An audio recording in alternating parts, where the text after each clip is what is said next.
Кубки и медали эти спортсмены привозят с завидным постоянством. Воспитанники танцевально-спортивного клуба «Румба» в Ленске знают, за яркими успехами стоит тяжелая работа в тренировочном зале, эмоциональная и физическая усталость. Но они компенсируются овациями зрительного зала и победами на профессиональном паркете. С воспитанниками клуба встретилась Олеся Васева.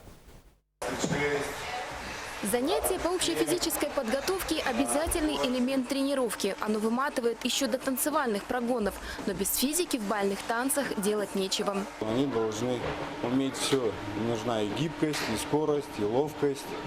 Полчаса на ОФП и танцоры уже на паркете. В танцевально-спортивном клубе «Румба» тренировки включают в себя разные виды физической нагрузки. Кроме отработки танцевальных элементов, дети занимаются классикой. Это занятие у станка. Держать корпус, тянуть носок просто лишь с первого взгляда. На деле напряжена каждая мышца. А дальше главное – танцы. Основная тренировка включает в себя латинскую и европейскую программы. Их элементы можно отрабатывать до бесконечности. Конечно, мы все устаем, как любые спортсмены.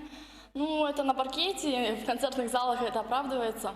Да и когда танцуешь, получаешь энергию танца, становится легче. Легче эмоционально, но не физически. Круг за кругом, движение за движением. Только так паре можно наработать форму. Сколько времени танцор провел на тренировке, легко определяют судьи на профессиональном паркете. Вот наши ребята Саша Самохин и Катя Колотовкина танцуют на первенстве России. Вместе со своими одноклубниками Германом Эндерс и Наташей Корягиной они выступали в составе сборной республики. Их результатами тренер осталась довольна. Дети замечательно выступили. Эндерс Герман и Корягина Наталья в классе С заняли первое место.